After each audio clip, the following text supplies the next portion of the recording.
Ronda, you're certainly no stranger to big moments, challenges, that sort of thing. But when you see a building this big and you're thinking, I got to sell this thing out, is that a little intimidating or overwhelming? A little bit. I mean, I think it was more intimidating when I was here for the original press conference to announce it, and now it's at the point where all the work is done. I've done everything I could do, and all that's left is beating Holly. That's all.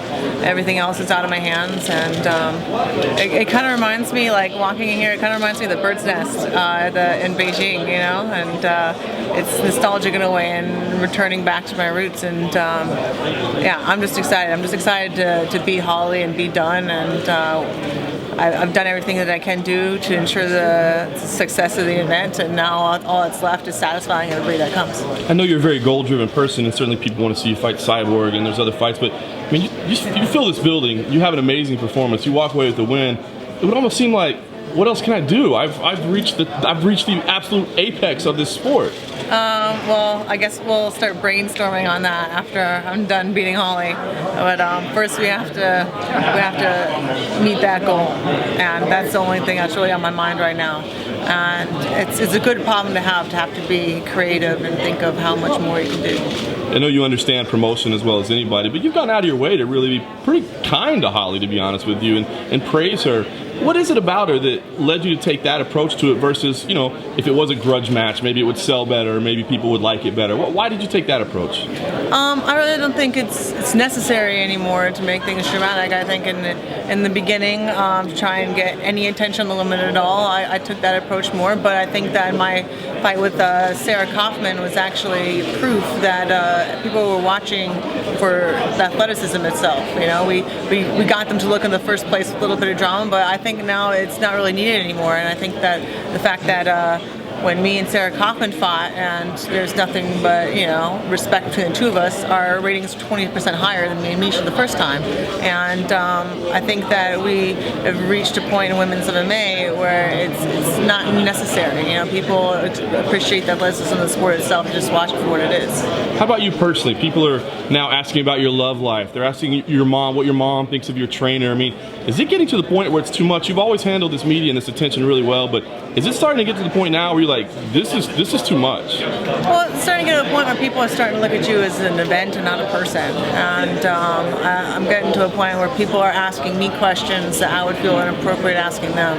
And you know, it's a little bit of a lost consideration that comes with this job, but I'm aware of what I've gotten myself into, and I'm not, you know, playing my own violin or anything, but I have a fight to sell, and I'm concentrating on what's important. What's been the best part of you being in Melbourne for the past couple of weeks? The best part of being in Melbourne?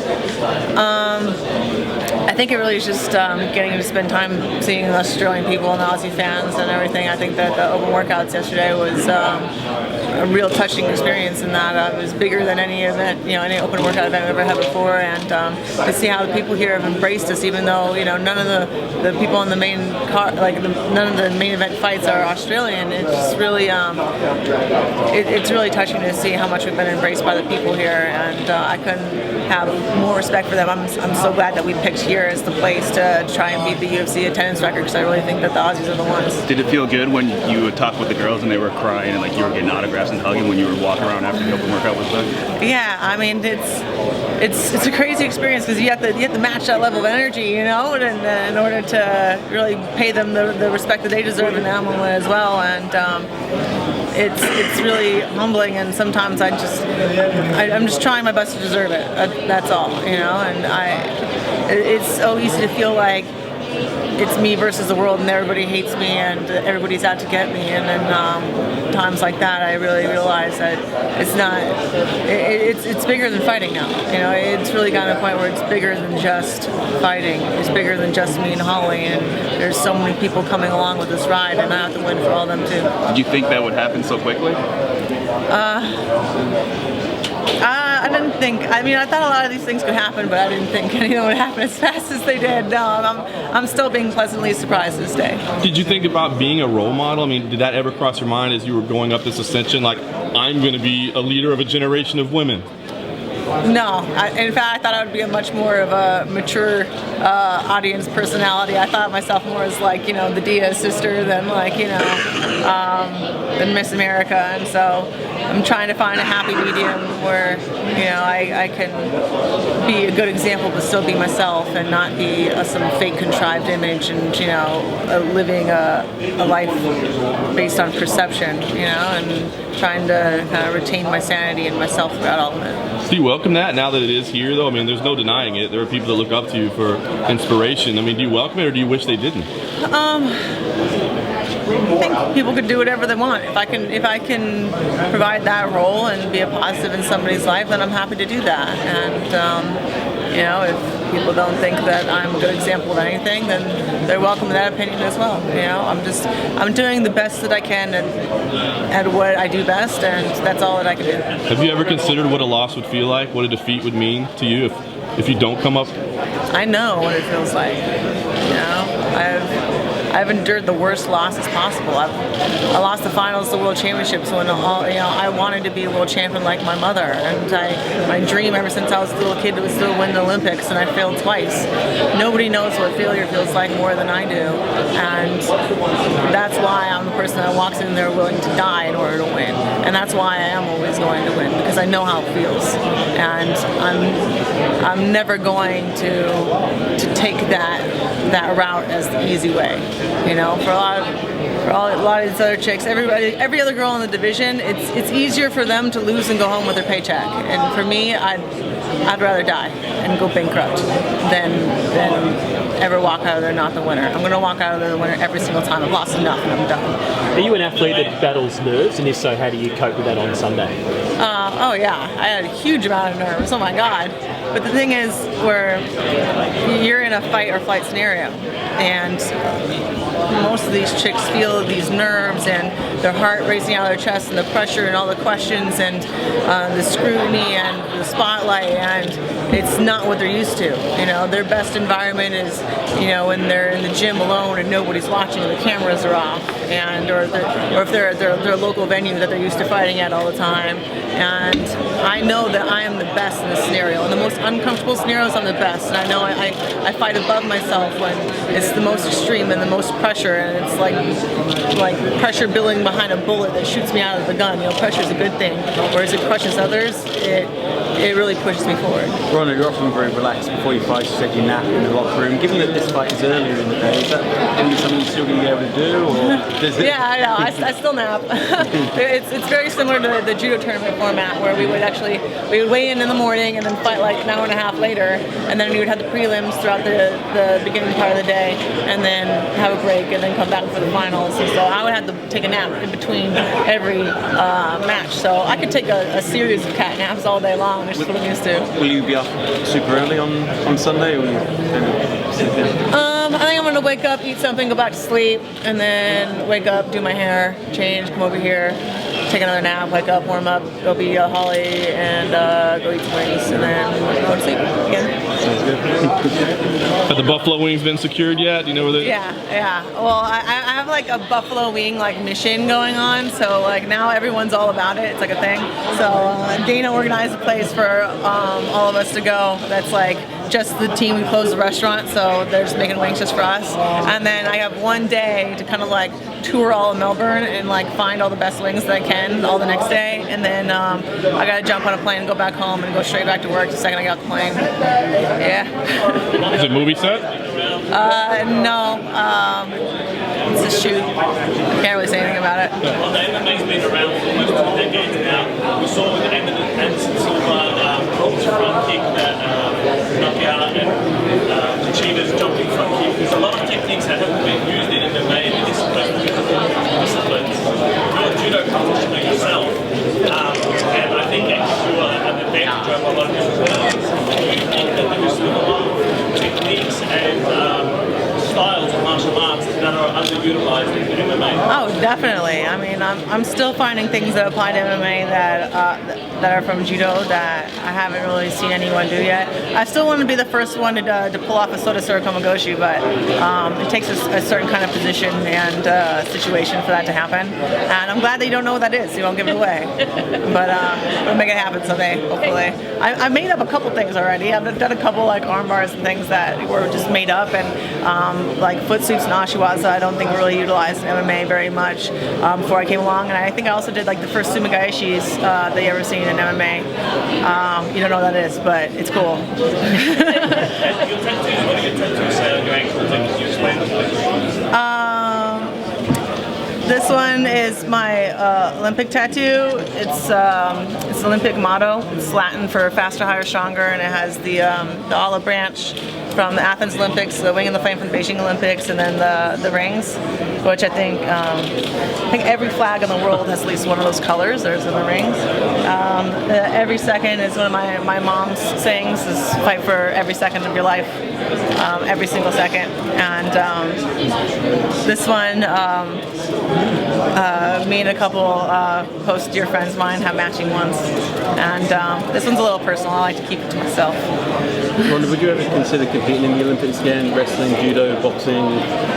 It takes 4 years of commitment to really do the Olympics justice. It's not the kind of thing that you just visit as a fancy or as a tourist. I'd like to go as like a spectator for once, but I just don't have the time to really put as much energy in it as it deserves. And I've moved on from that part of my life. I've made peace with it. And, I've done what I was meant to do.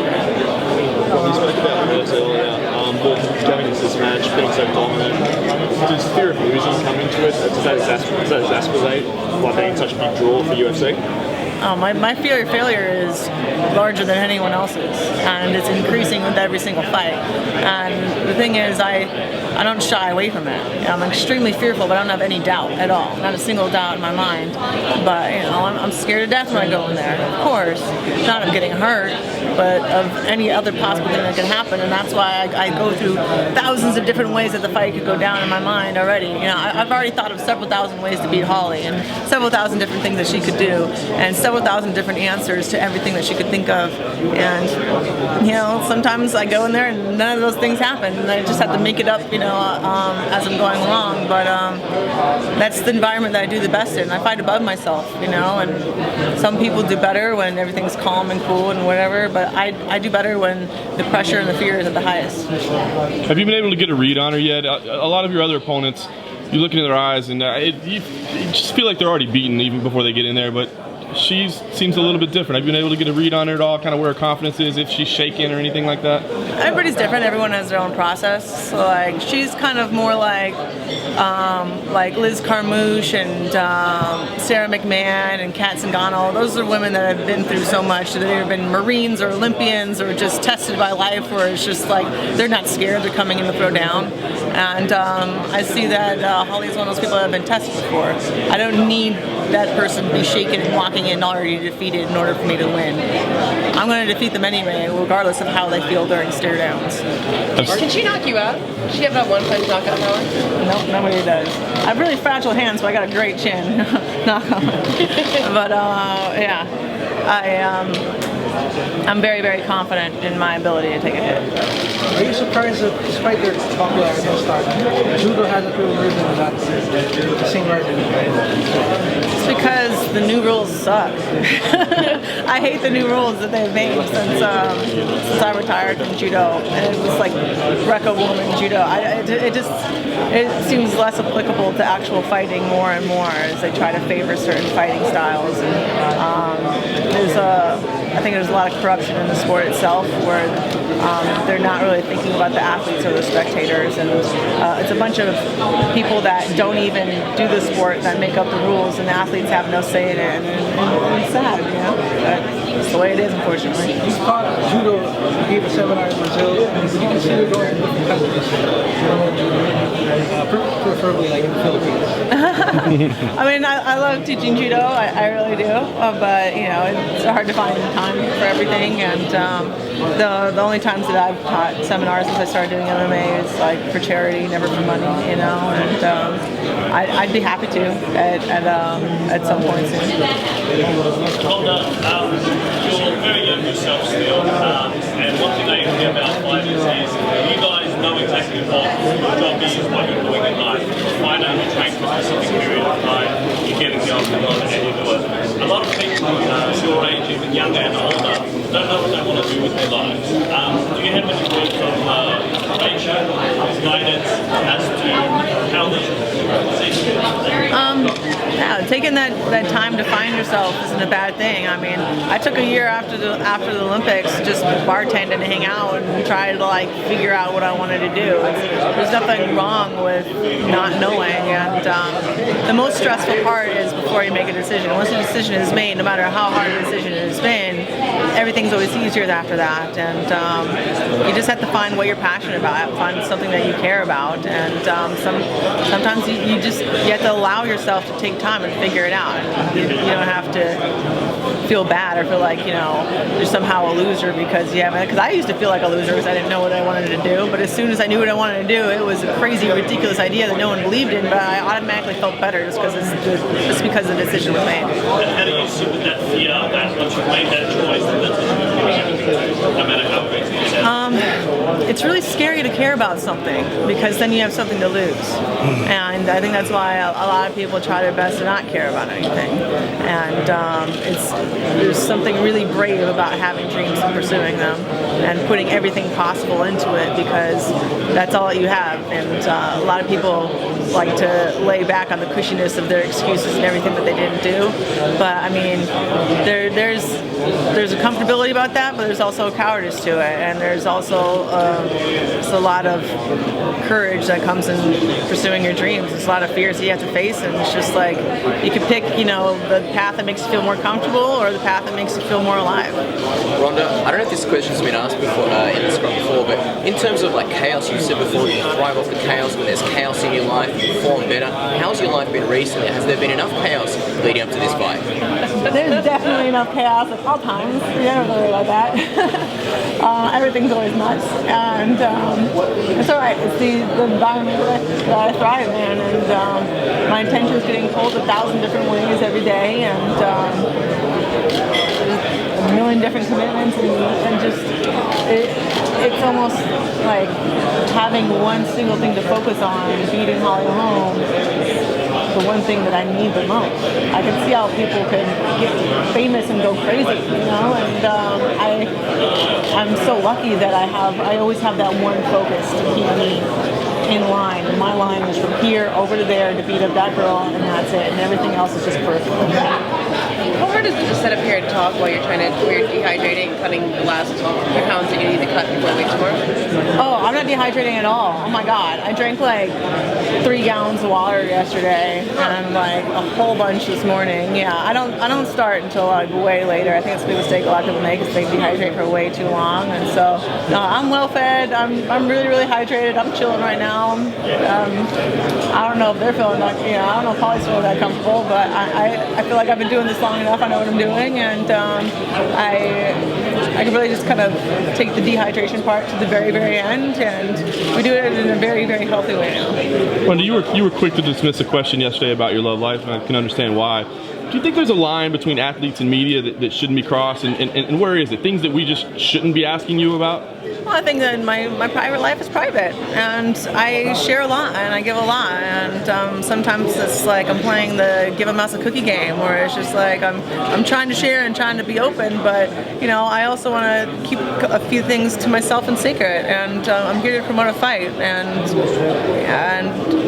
you know, I would feel uncomfortable asking them about that. Like, that's a stranger. I don't know you. I would really feel uncomfortable asking you about that. Why do you feel comfortable asking me about that? Ronda, sorry. What mutual respect between yourself and Holly? obviously it's all business up until Sunday, but is there a chance perhaps after the fight where you get to sit back and say together what we've just done in front of potentially 7,000 fans? That's really cool. I mean, after I beat her, I intend to have that conversation with her, definitely. You know, I want to give her a hug and thank her for the moment that she gave me and ask her to look around and see what we did together, and that was amazing, you know. And that's actually a similar conversation I had with Liz Carmouche after all that. And you really are sharing something together. There's something intimate about fighting somebody and fighting over one thing that's the most important to both of you. You know, you have the most in common with that person and everyone else in the room. That's why you're both in there together. And yeah, I have nothing but respect for her. And after I beat her, I'll still have nothing but respect for her. And I really do believe that she's the type of person that could take over for me after I retire. And I really hope it's her or someone like her. Following on from the privacy question, can I have your bank account details? What? Following on from the privacy question, can I have your bank account details? My bank account details? I don't even know my bank account details, thank God. Roadhouse, the director's been assigned to it now. What can you tell us? How far along is it? Have you seen the script? We're still writing the script.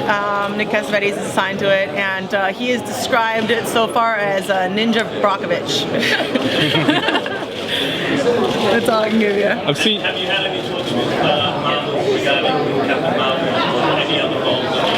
I've been doing 3 fights back to back, 3 title fights in 9 months, and while I'm in camp, I'm pretty much all cut off from the Hollywood world. And so after I'm done beating Holly, I'll have a chunk of time while I'll be able to entertain that whole world and see what's going on, and spend a lot more time on that. And yeah, we'll see. Right now, my focus has only been on fighting pretty much since Zingano camp till now.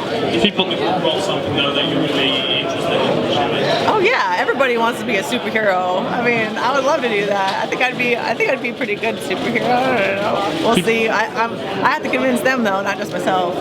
People are already penciling you in for UFC 200. Is that, in your mind, does that seem like the right goal? You know, July, historic event. Does that seem like the right next move for you? Yeah. I would definitely like to be in UFC 200. It sounds awesome. I'm down. I gotta be Holly first, but you know, it seems like a good chunk of time to like take off and get ready to come back. I like it. I've seen Edith Bosch getting a lot of attention lately. We actually sent a crew out to the Netherlands to talk to her. Is that weird for you that like we're going back into your judo past to like find it, and when you see her getting this attention and this notoriety, you're kind of like bitter about it? Or no, not at all. Edith is really cool. She was always a really cool chick, and you know, like we would train together at the training camps and stuff. Like in judo, you have international training camps where all of the best people in the division get together and they train together. So you'll see Olympic finals happening on the mat just for practice. And Edith was always a really cool chick to me. And I remember after the last Olympics, we were both in Beijing. We both ended up getting bronze, and we were waiting to go out and get our medals. And I had my dad's flag with me. I wanted to go out and be wrapped in this flag, and the Chinese officials wouldn't let me go out with this flag. They wouldn't let me do it, and I was like crying, and I was like, please, I just want to go out with this flag. And like she was the only person back there that spoke English, and she was just like, she was being very, very sympathetic with me in that moment, you know. And she was kind of just an ear for me. I don't even think that she probably doesn't even remember that at all, but I did, and she was very sweet to me when I needed somebody to be sweet to me. And I've always had nothing but respect for her, and she was an amazing rival to have in judo, and I wish nothing but the best for her. And I think it's awesome that she's getting attention for sure. I mean, for the women in judo to get any kind of attention because of me, I mean, I wish they got more, but I'm happy they get any at all. She was the last person to beat you, right? Actually, judoinside.com that like keeps all the stats. I tried coming back for like one tournament in Tunisia after I took my break after the Olympics, and I wasn't training judo full time. I was planning on just like doing enough judo to get funding. This is before I kind of got told that I would not receive any funding because I wasn't committing fully to judo. And so I went to Tunisia, and I didn't do very well, and I lost twice. I think once or twice. I didn't have a good day, and So no, I think it is somebody else that like I don't even remember who they were. Yeah. So I stand corrected on my Twitter DMs. I didn't say she was the last person to beat me. Somebody else, said it. But it was my last like major tournament. Yeah. Can she hang in MMA? Yeah, I think so. But she's like big, man. Like I don't even know if she'd make 45. Like she was like super yoked at 54. Like she had like an 18 pack. So like I literally am so tiny next to her. Like in judo, I was like kind of like an in-betweener. I couldn't make 138 4 weekends in a row, but I was way too small for 154, and that was like the separation. And so she was like one of those people who was like 54 was the smallest she could go. But if they had like a 55 division for MMA, I think she'd crush it. Conor McGregor said recently that he's trying to negotiate a $100 million contract with the UFC. Is that like that's the level now where you guys are at, or is that realistic? I hope he does. I hope he sets the bar that high. That'd be awesome. I'm not quite there yet, but that'd be nice. Is it important for you to be the highest paid fighter in the UFC, or? It's important for me just to do what I love for a living, really. And I was really only happy to say that I was the highest paid fighter in the UFC just because it's the first time a woman's been the highest paid fighter, athlete in a professional sport. And I was just proud of that statistic. And now that it's been done, I really don't care. I'm happy with how much I make and my lifestyle, and my house is paid off, my car's paid off. I just got to pay for taxes and dog food, so it's like I could retire right now and chill out if I wanted to. I mean, I'm not really putting on python skin and rolling around in a Ferrari type. You're going to treat yourself to something after this fight, though. You obviously make well from this fight. Is there something you'll treat yourself to apart from wings? Apart from wings? Ooh, what not? I don't have like a yard, like I have it's like a small little thing, and I kind of wanted to put like vertical gardens on like my walls because I don't really have many plants except for like I order grass to come in so my dog can pee on it, it's a little box. But like I want to get like some vertical gardens in my house. I don't think they're that expensive though, but that's what I want. I want a simple taste.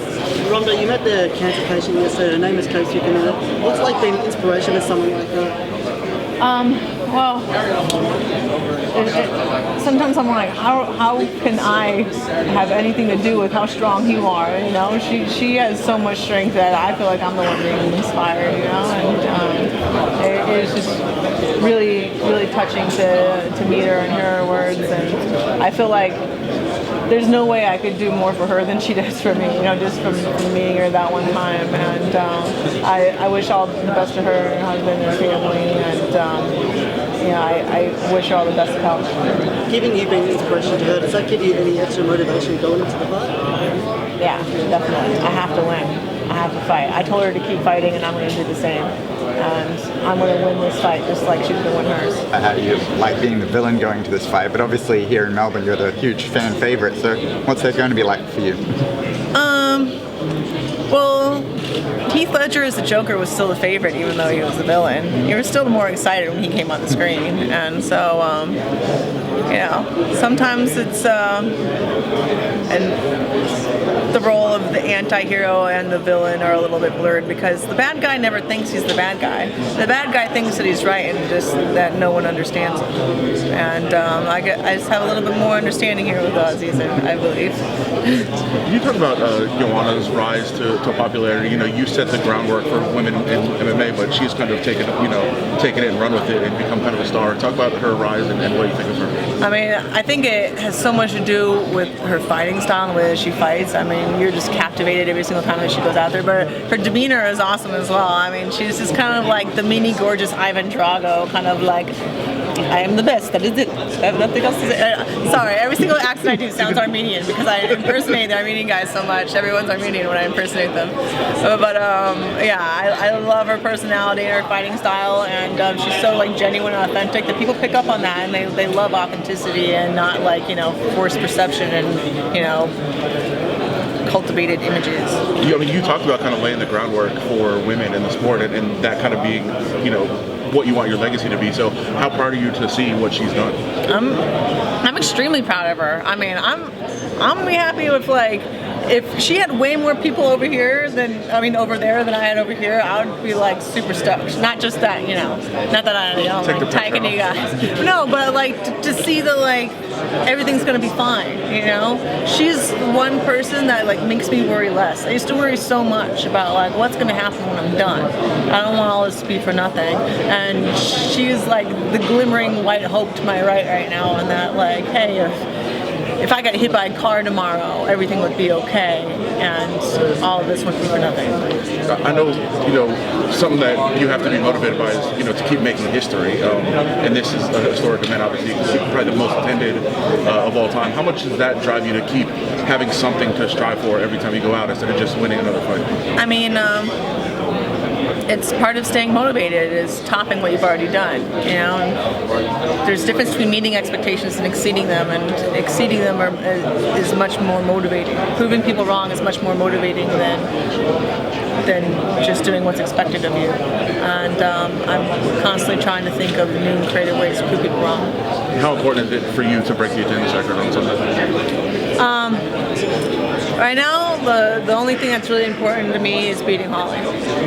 Everything with attendance record, it's very important to me that we break it, but I've done all the work that I can do, and now it's out of my hands, and all I can do now is put all my motivation and care into beating Holly, and that's it. Obviously, yourself, the other women here, and fighters in general, phenomenal athletes. For women in particular, what are 3 or 4 tips that you can give them, not necessarily be fighters, but just to get themselves in better shape, diet-wise, training-wise? Find something you love to do, not something you force yourself to do. Like, if you hate training and working out, find something you actually like doing, and then, the body that you want will come afterward. You have to start with making yourself happy and not trying to make yourself endure misery in order so you could be happy later. I love training. I love all of this. And I'm happy at the end of the day. But, like, the body that I get is a result of me doing what I love to do. And, say drink water. Drink a lot of water. And, I don't know, a third one? I try not to drink any calories. Like, I don't like soda or juice or anything like that. I just drink water and tea most of the time, because a lot of people like don't think of how much like sugar they actually drink from like beverages, and that's all I can think of. First step is always very hard though. If you haven't been inactive or you've been kind of bad eating regime, how would you say to get started? Well, how I broke it was I had like this obsession with feeling full, like this balance between feeling full and feeling guilty. And so I went vegan for 8 months and just let myself eat as much as I wanted as long as it was vegan, so I could be full all the time and not feel guilty about it. And then once I stopped being vegan, I was finally like satiated in a way, where I wasn't constantly chasing that feeling of being full. And that's a word for me, but I mean, everybody else can have their own way. Ronda, there's rumours coming at this fight that your co-host from Entourage, Johnny Drama's going to be here. Have you heard about that? I didn't know if John was coming, but that would be very cool if he did. I'd be happy to see him. What kind of celebrity shout-outs have you gotten so far? Like, who's checked in on you and given you for this fight that they're going to be watching? Who's checked in on me? Kellen hit me up yesterday, Lutz, just to say good luck. I don't want to like go through my phone and say everybody else. Pacquiao sent a very sweet little video message. None from him yet. Surprisingly. Too bad. Maybe it's still coming. Oh yeah. I won't hold my breath.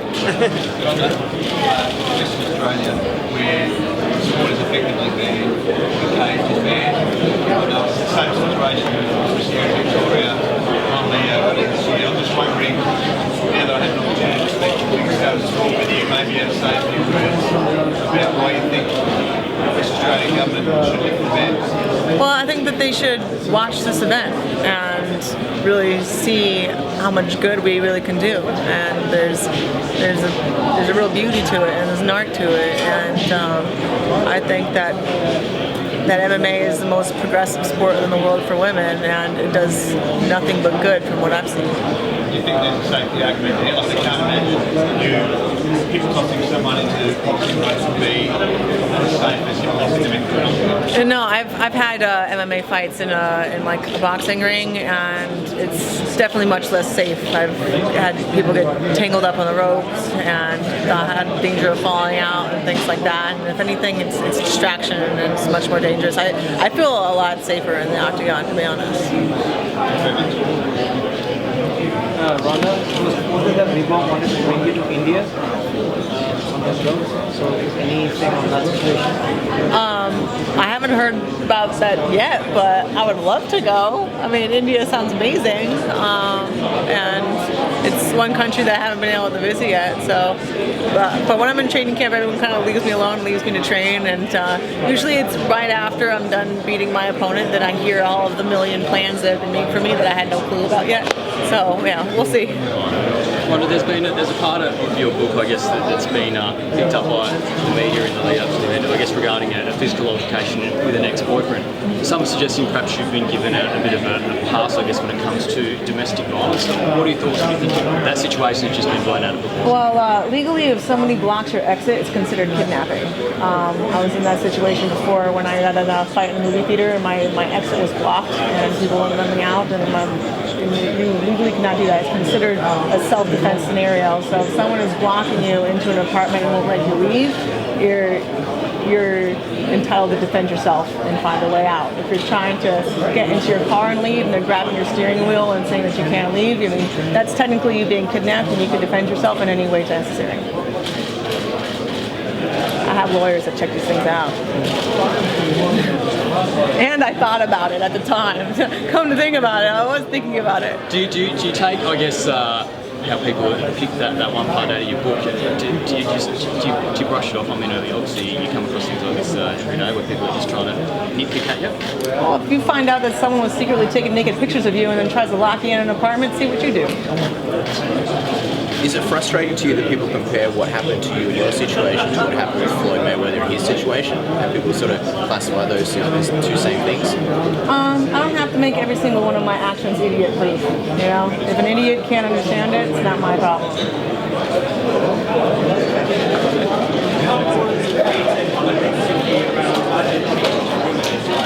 Sorry, what? I only heard body image.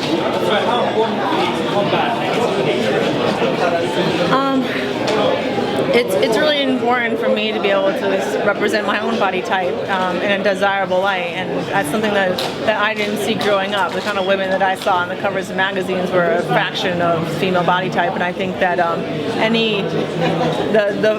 any woman's body type in the healthiest form is desirable, and I think that too many of them are not represented, and I'm just trying to do my part in representing my own.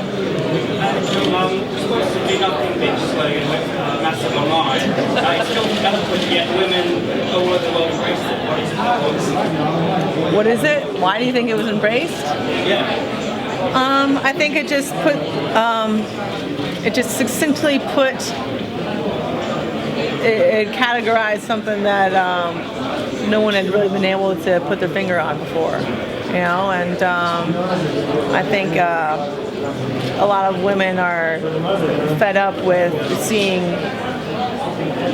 the idea that women without ambition are being glorified. I mean, it's sad, and we're taking steps backwards. And there's a lot of women out there that are very frustrated about it, but they had no real term for it. And I had no idea I was coining a term in that moment. But I guess, you know, I wasn't the only person with that thought on my mind, and I think that's why it took off. Started the Ronda Revolution on social media. What do you think about that? We've actually got a lot of great video submissions of all these little girls out there doing these amazing things, really showing their skill and their talent and their ambition, and that's what I'm really trying to help promote and encourage. And we got a couple other very adorable and impressive videos coming our way, so we'll see. You'll see some more very soon. Have you come across any here in Australia? I guess part of these girls is part of this Rousey revolution. I'm not in person. I mean, the only time I really kind of hermitize when I'm in fight week, where I just kind of stay in my room. So the only time I've gotten out at all was the open workout. So I really haven't been able to mingle too much yet. But I'm going to. After I beat Holly, I'm going to have a whole day of mingling and hot wings, and I'm so looking forward to it. The thought of fighting in front of potentially 70,000, do you still have to pinch yourself, or do you think this is, I guess, been a gradual, natural process for women's MMA? I don't pinch myself like afterward. I don't see anything until after I win, and then I see like everything all at once, and then I'm like so overstimulated, it's kind of hard to take in. And I think that's the moment that I'm gonna like tap Holly on the shoulder and be like, "Hey, it's okay, you lost, but this is awesome." And those are the moments you have to pinch yourself and be like, you know, we are doing something amazing, but I don't really think about it too much until the job's done. You've been, I guess, not made, but you've become a role model for women. Do you consider yourself a role model for men as well? I just consider myself. I mean, that's for somebody else to consider. I can't consider myself your role model. You can consider it of me, but you know, there's no verse. And I'm not going to like proclaim myself to be some great role model, but you know, if you want me to be that for you, then okay, I'll try my best to be that. But you know, I'm not going to walk around telling everybody they should be like me. I mean, I'm just trying to be the best myself I could be. I don't know why I should be like advertising it like that should be what everyone else is trying to do. I don't know. I'm just trying to do my best. Going back to your ability to block everything out, you know, you walk out and you start to fight almost right away. Holly's going to walk out into the cage and kind of be there for a few minutes while you walk out. Do you think that's kind of an advantage in the fight where she has to sit there and take everything in, waiting in the cage for you to get out there? No, I mean, I had to do that the first time I fought for a title, and I was just, I'm just impatient in general. I mean, we're both waiting the same amount of time, whether she's waiting in the ring or I'm waiting in the back, we're both still waiting. But I mean, I guess is that kind of a skill that you had, that you're able to block everything out? Do you think other fighters might struggle with that to be, you know, to walk out into that kind of environment and go, wow, this is crazy? I think I'm better at dealing with it than anybody else, but I'm not counting on her dealing with that poorly in order to win. She can deal with everything perfectly, and I'm still going to win. You've been in the spotlight for so long, obviously, and you've come to understand the interviews and all the stuff that goes on, but it's to a point now where everything you say, even if you get like one word wrong in a sentence, all of a sudden it's international headlines. Yeah. What is that like for you to deal with that? Like, you have to think about every single thing you say all the time. I mean, sometimes you just have to accept the fact that you're going to be misunderstood, and there's nothing you can really do about it. I just joke about it sometimes. I mean, I was just sitting in my room joking with my friends about Lubegate, because you know, I say one thing like, "What's your preference?" I'm like, I don't like lube. Oh my God, it's world news. Lubegate. Oh no, lube shaming. All these things, and it just becomes a joke after a while. I'm like, really? I mean, come on. Is someone going to write an article that I tend to sneeze to the left instead of the right? You know, I mean, but I can't really complain too much. I mean, sometimes you just have to roll with it and laugh at it and be like, sometimes you're just going to be so ridiculously misunderstood, it's just funny, and that's all. Better than being ignored, right? Yes, exactly. That was the battle I was fighting before, and I'd rather that getting to like a little more attention that I would prefer than none at all and still struggling to pay the bills. Ronda, I'm not sure whether you've been asked, but obviously, I assume you've heard about Miesha Tate's response to missing out on having a third crack at you. She's now dropping the word potentially retiring, I guess, because she doesn't see a future for her in the UFC. Do you think that's a bit of an empty threat on her behalf? I think it's an empty threat because, to be honest, I have more miles on me than she does, and her best bet, really, for a career is to wait for me to retire, and then her and Holly could probably end up fighting for a title at one point. I think that'd actually be a really good fight. I mean, I think that her best shot is to just wait for me to retire, and it's not going to take that long. And you know, I'm the one with all the surgeries and arthritis. I don't know why she's talking about retirement, but you know, I don't know. I'm really not concerned with her at all. I'm just concerned with Holly, and that's it. I know you aren't buddies, but do you sympathize with her at all? I mean, after your fight and after her fight, it was, this is the next fight, and then just kind of got taken away from her. Do you feel bad for it at all? I mean, I know that you've got to focus on Holly, but was there any party that was like, man, she kind of did dirty a little bit? No, I don't feel bad for her at all. I mean, she thought that I didn't deserve a title shot when I got one, and so who am I to begrudge that to Holly? If it was somebody else, do you think you would feel bad? No. Somebody else that got passed over? No. She's already got more chances than anybody else. What are you bitching about? Got your ass beat twice. Hold the fuck on. Ronda, where do you think your confidence comes from in terms of acting? I mean, mean, obviously you're confident in competing because it's something you've done your whole life, but I think someone who knew about all these projects that they had coming up in the next year, that would be an intimidating thing. Isn't it an intimidating thing, or do you just know that you're going to kill it? I mean, the comments you've made about Swayze and Roadhouse and just the confidence that you have to carry in that role, where does it come from? It's extremely intimidating, but nothing as intimidating as this. I mean, what's the worst that's going to happen? I'm going to suck. People are going to say that I suck. Okay, I'm not going to die. You know, I'm not going to lose my belt. I mean, it happens all the time, man. It's just like I really, really want to do a great job. I am going to do everything possible to make sure that I do a good job. But I mean, the worst case scenario isn't that I'm permanently maimed or shamed. You know, and it definitely is a high pressure scenario where I do have to perform under pressure, and I have to learn a bunch of new skills and start from scratch, and that's exciting, and it's something to really be motivated by, and something to really keep me captivated when I can't fight anymore. But I mean, that's what I love about fighting. It makes the rest of the world less scary. Do you get more nervous stepping into the octagon or filming a movie, or are they just two different experiences you can't compare? The octagon is definitely the most nerve-wracking of anything.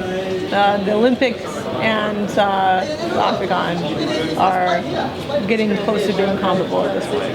Do you have any regrets for hanging up on the media call? In retrospect, do you feel like you wish you would have handled it differently, or do you feel like that was the right response? My phone died.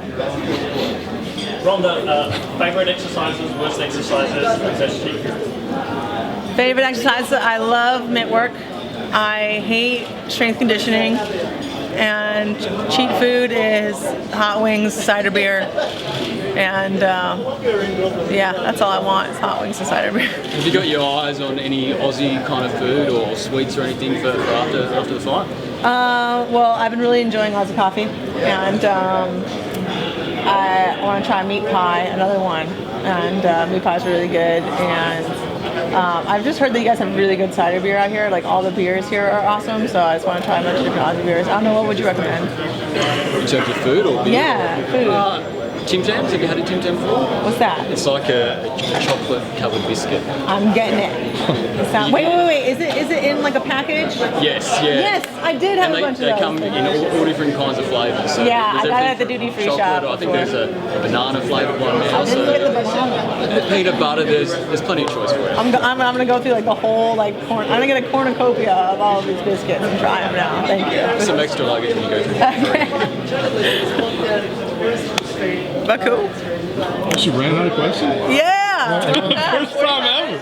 Hey Ronda, just one last question. So you're headlining this event here in Australia. Mark Hunt's a bit of a legend here. When did the first hear about Mark Hunt, and what do you know about Mark Hunt? I mean, I've known about Mark Hunt for years, just being a fan of the sport, and he really won me over. Though, like I always thought he was awesome, but the first fight between him and Bigfoot, it was just amazing, and he really did win me over in that fight. And like, didn't he like break his hand, so he just started throwing elbows the whole time? I mean, that's just such a G-money move, man. You can't do it. You can't help but respect him, and just his whole demeanor, and I love that in the heavyweight division he's a little bit of a smaller guy, but he just like throws down, and he's just the kind of person that you always want to root for when you see him out there. And him and Bigfoot are just like, they're just like a match made in heaven for an MMA fan, and I almost wish that they were fighting after me so I could be like, you know, post winning and watching them and enjoying myself instead of like trying to ignore them in the back. So I'll watch it again after I'm done being Ollie. So he's just also released his autobiography. Have you heard about his book, or have you read it? I've seen it, and I saw that he was promoting it, and I'm definitely going to pick it up for the flight home. Sure. Hey, can you just say one thing to camera? What do you know? A lot of people in New Zealand and Australia weren't really familiar about Mark Hunt. He's more well known in Japan and overseas than he was kind of here. Can you just say to the camera, what? You don't know about Mark Hunt? I can't believe you don't know about Mark Hunt. Mark Hunt's the man. Mark Hunt's the best, and he's yours. You have to know all about him. Look it up. Read his book. He's got a whole book all about him. Check it out. Thanks, man. Did you find a wing place yet here? I've found several, courtesy of Reddit. There's a whole Reddit thread of like the best wings in Melbourne, and but we're going to like a private restaurant first the night after, the night of the fight, after I'm done beating Holly, we're gonna go to just that restaurant, and then the whole next day I'm gonna try and do a Melbourne hot wing tour. With the afternoon fights, are different, like a different wing time. Right? Like last fight, it was like at 2 a.m., 2:30 a.m., and I didn't even start eating wings until 5 a.m. And like the sun was up by the time I got out, and now I'll be able to, like all day long. Oh my God, I might have to be able to go for a second go. One serving of wings, and then a nap, and then go back. We'll see. Like the restaurant? Yeah. Yeah, but not like on the west side. They have really good wings? Alright, I'm gonna check it out. Weird question, I just think Sure. Hey guys, we're gonna start setting up over here for the Sierra photos. Everybody's like that.